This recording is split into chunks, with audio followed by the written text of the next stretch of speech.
Hello student, welcome to my new video. आज का video आप सभी के लिए बहुत ही ज़्यादा इंपॉर्टेंट है क्योंकि आज के इस वीडियो में हम पढ़ने वाले हैं क्लास 11th केमिस्ट्री का 8 चैप्टर जो है कार्बनिक रसायन।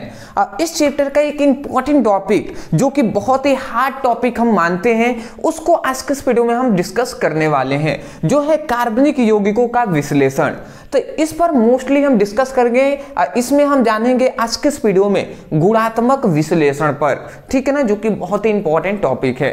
तो चलिए दोस्तों, कॉपी पेन लेकर बैठिएगा, आसानी तरीके से आपको समझ में आएंगे। तो देखिए कैसे, देखिए सबसे पहली बात, एक एक छोटी छोटी पॉइंट्स पर हम डिस्कस करेंगे क्योंकि ये बहुत ही हार्ड टॉपिक है। बहुत सारे कम ही स्टूडेंट हैं जिनको ये टॉपिक समझ में आता है और मैं चाहूंगा कि मुझसे जो भी स्टूडेंट पढ़ रहे हैं उनको आसानी से समझ में आ जाए, इसलिए थोड़ा सा हम आराम से एक एक पॉइंट पर डिस्कस करेंगे जी। देखिए सबसे पहली बात, कार्बनिक यौगिकों का जो विश्लेषण है ये दो प्रकार के होते हैं। कितने प्रकार के होते हैं जी? 2 टाइप्स, 2 प्रकार के होते हैं, 2 प्रकार के होते हैं, ठीक है ना। और कौन कौन से प्रकार के होते हैं? एक होता है गुणात्मक विश्लेषण, एक होता है मात्रात्मक विश्लेषण, ठीक है ना। गुणात्मक विश्लेषण, दूसरा मात्रात्मक विश्लेषण। तो इसमें सबसे पहला हमारा जो आता है ना, वो क्या आता है? सबसे पहले अब हम जानते हैं गुणात्मक विश्लेषण पर डिस्कस करेंगे जी। देखिए गुणात्मक विश्लेषण का मतलब क्या है, इसमें हम क्या जानने वाले हैं। तो देखिए कोई भी रासायनिक मतलब क्या है, कार्बनिक यौगिक है तो उसमें जो तत्वों का हम पहचान करेंगे या पता लगाया जाता है ना, उसी को हम गुणात्मक विश्लेषण कहते हैं। वही बात हमने लिखा है कि किसी यौगिक के में मतलब किसी यौगिक में उपस्थित तत्वों की पहचान करना ही क्या कहलाता है? गुणात्मक विश्लेषण कहलाता है। कोई भी यौगिक है तो उसमें उपस्थित जो तत्वों की पहचान करने में किया जाता है। मान लेते हैं जैसे कि H2SO4 है, ठीक है ना। H2SO4 क्या है? एक यौगिक है, एक यौगिक है। तो यौगिक में उपस्थित जो तत्व है, इसमें कौन कौन से तत्व हैं? हाइड्रोजन एक तत्व है, सल्फर एक तत्व है, ऑक्सीजन एक तत्व है। ये 3 आपको तत्व दिखाई दे रहे हैं। तो यहाँ पे कह रहा है किसी यौगिक के जो तत्व, किसी यौगिक में उपस्थित तत्वों की पहचान करना ही क्या कहलाता है? गुणात्मक विश्लेषण कहलाता है।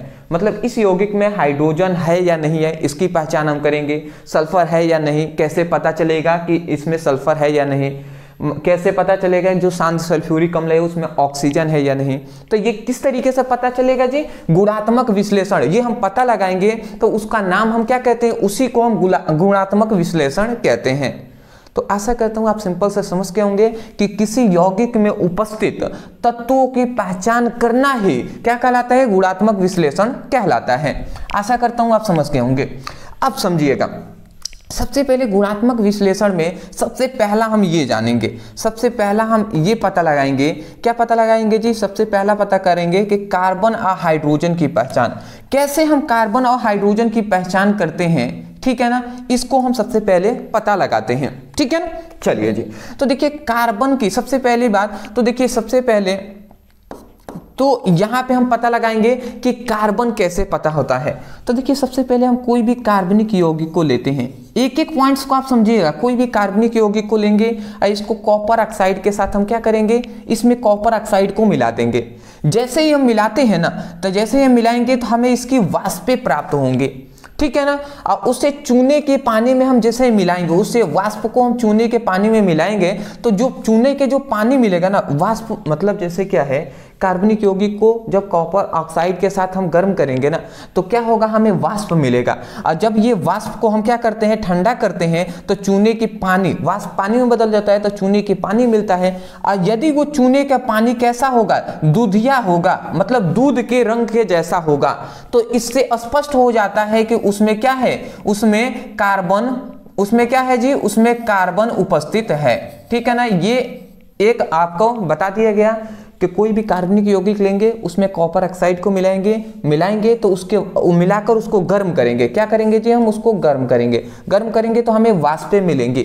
अब उस वाष्प को हम जैसे ठंडा करेंगे ना, तो चूने की पानी हमें मिल जाएगा, वाष्प पानी में बदल जाएगा। तो यदि चूने के पानी, जो चूना का पानी है वो अगर दूधिया कलर का हुआ तो आप समझ जाइएगा कि उसमें कार्बन उपस्थित है, और नहीं होगा तो आप समझ जाइएगा नहीं है, ठीक है ना। जैसे कि रिएक्शन से अगर मैं समझाऊं तो सबसे पहले कार्बनिक यौगिक यहाँ पे हमने ले लिया, मान लेते हैं यहाँ पे एक कार्बन हमने ले लिया, ये कार्बनिक यौगिक इस तरीके से कार्बन हमने ले लिया।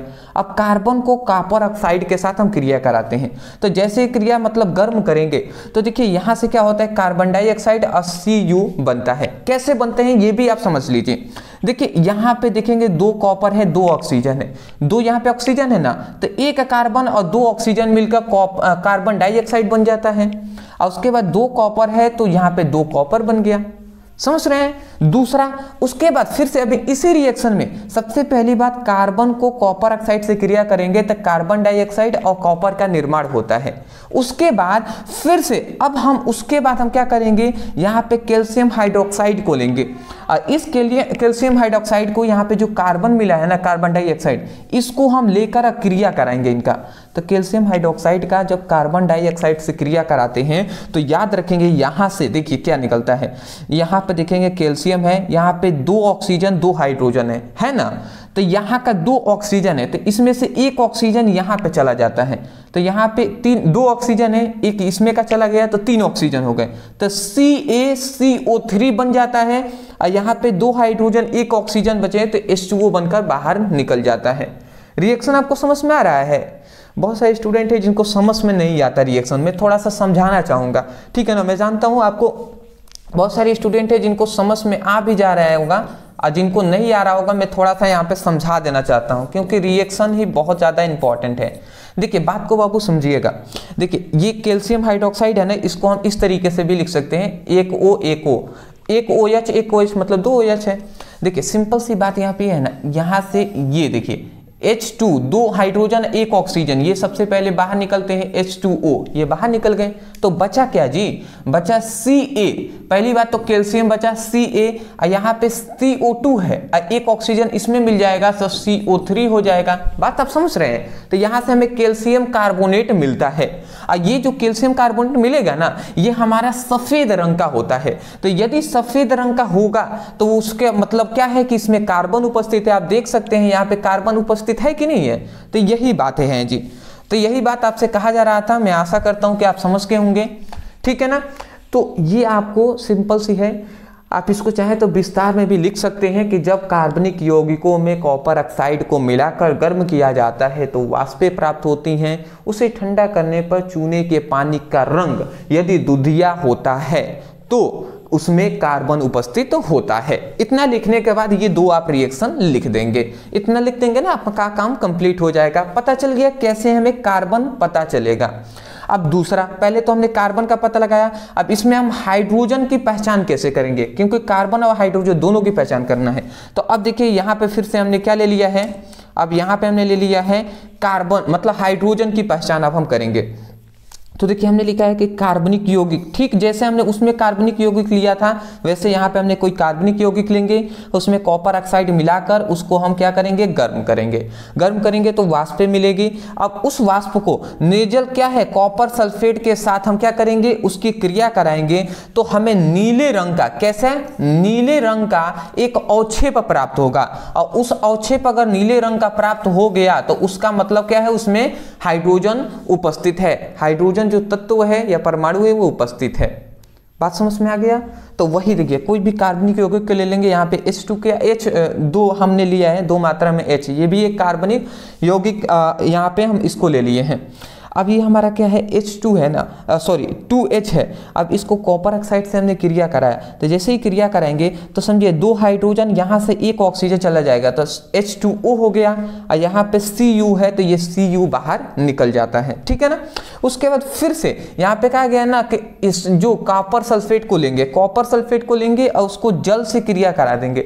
कितना हम जल से क्रिया करेंगे जी, 5 मात्रा में जल के अणु लेंगे, और जैसे ही कॉपर सल्फेट को 5 जल के अणु के साथ क्रिया कराते हैं चुपचाप ये इसमें ऐड हो जाता है, तो CaSO4 into 5H2O हो गया।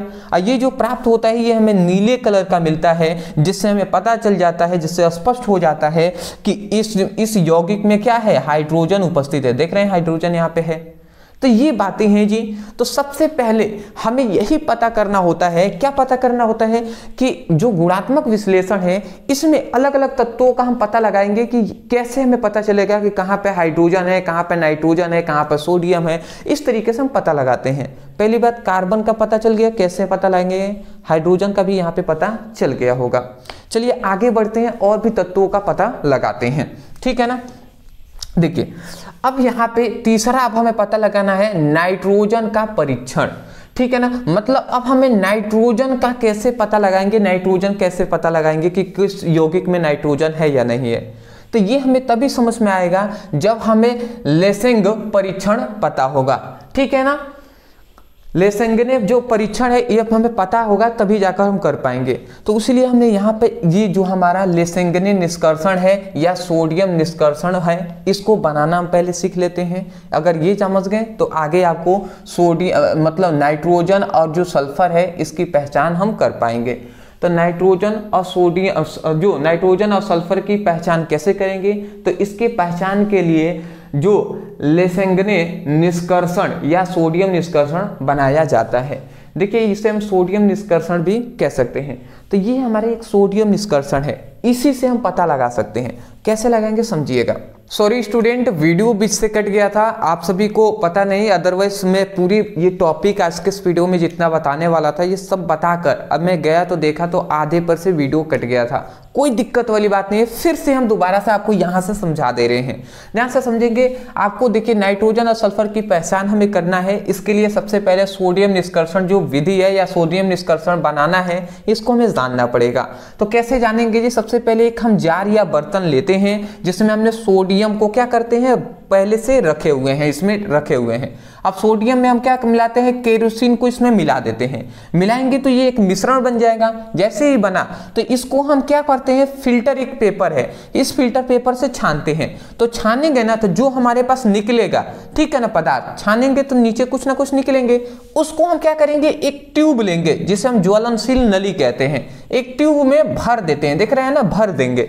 जैसे ही भरेंगे ना तो उस ट्यूब में होगा ऐसा कि ऊपर और नीचे कार्बनिक मिश्रण मिल जाएगा, ठीक है ना। कार्बनिक मिश्रण का मतलब केरोसिन और सोडियम इन दोनों का मिश्रण मोस्टली मिल जाएगा। अब बीच में मोस्टली अधिक से अधिक जो मिश्रण होगा वो सोडियम का बीच में होगा, ठीक है ना। तो अब ये ज्वलनशील जो नली है इसको हम उठाएंगे, एक बर्नर यहाँ पे हमने ले लिया है जिससे आग हम जला रहे हैं। तो इस ट्यूब को हम इस आग के ऊपर रख देते हैं और इसको धीरे धीरे हम गर्म करेंगे। तब तक गर्म करेंगे जब तक ये पूरी तरीके से लाल ना हो जाए, पूरी तरीके से लाल हो जाए। यहाँ पे लिखा गया ना कि लाल होने तक गर्म करना है। तो जब ये पूरी तरीके से लाल हो जाएगा तो फिर से हम इसको उठाकर लाएंगे, हाथ से नहीं भैया, ठीक है ना। तो उसको लेकर आएंगे, फिर से एक ये बर्नर है, एक यहाँ पे हम कह सकते हैं प्लेट या कुछ भी रखा गया है, इसमें पानी भरा गया है, शुद्ध जल या आशुद्ध जल। अब इस ठंडे पानी में ना ये गर्म जो उठा कर लेकर आए हैं इसको हम इसमें डालते हैं। जैसे ही डालेंगे तो ये बताइए ये पूरी तरीके से गर्म है और नीचे ठंडा पानी है। तो जैसे ही हम ठंडे पानी में गर्म, बहुत ज़्यादा गर्म है, इसको डालते हैं तो ये क्या होता है जी, चटक जाता है। मतलब चटकने का मतलब है टूट जाता है। क्योंकि आपको पता ही है कि कोई भी गर्म से गर्म चीज़ है ना उसको लाकर तुरंत ठंडा करेंगे तो वो चटक जाएगा, टूट जाएगा। जैसे ही टूटेगा तो इसके छोटे छोटे पार्टिकल्स निकलेंगे, कण मिलेंगे। अब इसको पूरी तरीके से मिक्स करके अब फिर से हम इसको एक बर्तन में इसको क्या करते हैं, फिल्टर पेपर से छानते हैं। जैसे ही छानेंगे नीचे हमें कुछ पदार्थ मिलेंगे, अब वही क्या होगा, सोडियम निष्कर्षण होगा। मतलब सोडियम इसमें से निकलेंगे। ये क्या है, इसमें सोडियम है। तो ये हुआ हमारा सोडियम निष्कर्षण। तो सोडियम निष्कर्षण ऐसा होता है जी। अब हम सोडियम निष्कर्षण या सोडियम निकालने की जो विधि है, बनाने की विधि, ये है जी।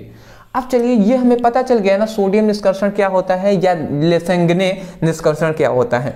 तो ये हमें पता चल गया। तो अब हम पता लगा सकते हैं नाइट्रोजन और सल्फर की पहचान। तो कैसे करेंगे जी, वो भी समझ लेते हैं। ये हमने सब कुछ बताया हुआ है बट फिर भी हम बता दे रहे हैं, ठीक है ना, क्योंकि आपने तो देखा नहीं होगा जब हम बता रहे होंगे तो वीडियो तो कट गया था ना।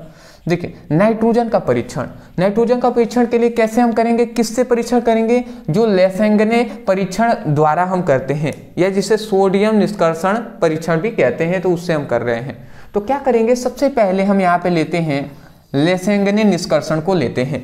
लेसेंगने निष्कर्षण का मतलब कि जिसमें सोडियम उपस्थित होगा, ऐसे कोई भी पदार्थ को हम लेंगे और उसको ताजा FeSO4 के साथ हम क्रिया करेंगे, फेरस सल्फेट से क्या करेंगे, फेरस सल्फेट को इसमें मिलाएंगे और मिलाकर गर्म करेंगे, गर्म करके फिर से उसको ठंडा करेंगे, ठीक है ना, और ठंडा करके फिर से 2 बूंद FeCl3 को मिलाते हैं और उसको मिलाने के बाद उसी में फिर से HCl या H2SO4 को मिलाएंगे। तो मिलाएंगे ना जब, तो हमें एक नीले रंग का विलयन प्राप्त होगा और जैसे ही हमें नीले रंग का यदि विलयन मिल गया तो कंफर्म है उसमें कि नाइट्रोजन क्या है, उसमें नाइट्रोजन उपस्थित होता है, ठीक है ना। तो ये बातें ऊपर आपको हमने शॉर्ट फॉर्म में लिखा है, इसको आप चाहे तो आप ऐसे जैसे मैं बोल रहा हूं वैसे भी आप इसको लिख सकते हैं। कैसे लिखेंगे जी, सुनिएगा। आप कहेंगे लेसेंगने निष्कर्षण, मतलब सर्वप्रथम हम लेसेंगने निष्कर्षण को लेते हैं और उसमें ताजा ताजा फेरस सल्फेट को मिलाते हैं। अब मिलाकर उसे गर्म करते हैं, गर्म करने के पश्चात उसको ठंडा करके उसमें 2 बूंद FeCl3 को मिलाते हैं तथा उसमें HCl या H2SO4 को मिलाने पर हमें नीले रंग का एक विलयन प्राप्त होता है, जिसके कारण विलयन प्राप्त होता है। अतः इससे यह पता चलता है या स्पष्ट होता है कि उसमें नाइट्रोजन उपस्थित है। तो आशा करता हूं कि आप इस तरीके से जैसे हमने बोला है वैसे आप लिख देंगे। दोस्त आप क्लास 11th में आ चुके हैं, 10th नहीं है कि आप रट कर याद करें, आपको मात्र आपको समझना है और समझकर जो आपको समझ में आए ना उसी को लिखना है आपको। दोस्त समझ रहे हैं ना, 10th वाला चला गया, सिलेबस भी बहुत आपका हाई अब हो चुका है, लगभग 5 गुना सिलेबस अधिक हो जाता है 10th से। जब आप 11th 12th में जाएंगे ना 5 गुना सिलेबस अधिक हो जाता है। तो अब आपका सिलेबस बहुत ज़्यादा हो गया, बुक भी आप देख ही सकते हैं, तो भैया पढ़ना तो अच्छे से पड़ेगा। तो ये बातें हैं जी। अब देखिए इसके नीचे आपको इतना लिखने के बाद ये जो है ना, ये रिएक्शन को या समीकरण को लिखना होता है। देखिए आप समीकरण द्वारा भी हम बता दे रहे हैं। सबसे पहले देखिए ये हमने बताया था ना, तो अभी तक इरेज यहाँ पे नहीं हमने किया है, अदरवाइज तो इसको मैं इरेज कर दे रहा हूँ। देखिए ठीक है, देखिए मैं बता रहा हूँ। सबसे पहले हम क्या कर लेंगे, लेसेंगने निष्कर्षण को लेंगे, जैसे जो क्या है सोडियम साइनाइड को लेते हैं 2 मात्रा में। इसको जैसे ही फेरस सल्फेट से हम क्रिया कराते हैं, यहाँ पे फेरस सल्फेट है से क्रिया करा का मतलब गर्म करते हैं ना, तो हमें FeCN का होल ट्वाइस मिलता है और Na2SO4 मिलता है। अब कैसे मिलेगा पहले हम इसको बता दे रहे हैं, ठीक है ना, क्योंकि कंफ्यूजन आपको बिल्कुल भी नहीं होनी चाहिए। सबसे पहले सोडियम साइनाइड को हमने 2 मात्रा में लिया है, तो सोडियम, थोड़ा सा मैं छोटा लिख रहा हूं, यदि आपको अच्छे से नहीं दिखाई दे ना तो वीडियो की क्वालिटी को थोड़ा सा आप बढ़ा लीजिएगा। तो देखिए सोडियम साइनाइड के 2 अणु या तो यहाँ पे 2 लिख दें या इस तरीके से भी आप लिख सकते हैं। इसमें हमने फेरस सल्फेट को मिला दिया। जैसे ही हमने फेरस सल्फेट को मिलाया ना, तो देखिए क्या क्या यहाँ से निकलते हैं, यहाँ से Fe निकलता है और यहाँ से ये जो दोनों आपके, यहाँ से ये दोनों आपके क्या निकल जाते हैं, साइनाइड निकल जाते हैं। FeCN का होल ट्वाइस यहाँ पे निकल जाता है, क्या निकल जाता है, Fe और Cn का होल ट्वाइस ये बाहर निकल जाता है। तो बचा क्या, 2 सोडियम बचा है ना, तो ये 2 सोडियम बच गया और SO4 है तो SO4 बन गया, तो सोडियम सल्फेट भी यहाँ पे बन गया। तो यही 2 चीजें बनता है, FeCN का होल ट्वाइज और Na2SO4 बनता है। तो FeCN का होल ट्वाइज और Na2SO4 बनता है। तो ये हमने दोनों यहाँ पे लिख दिया है। आशा करता हूँ समझ गए होंगे।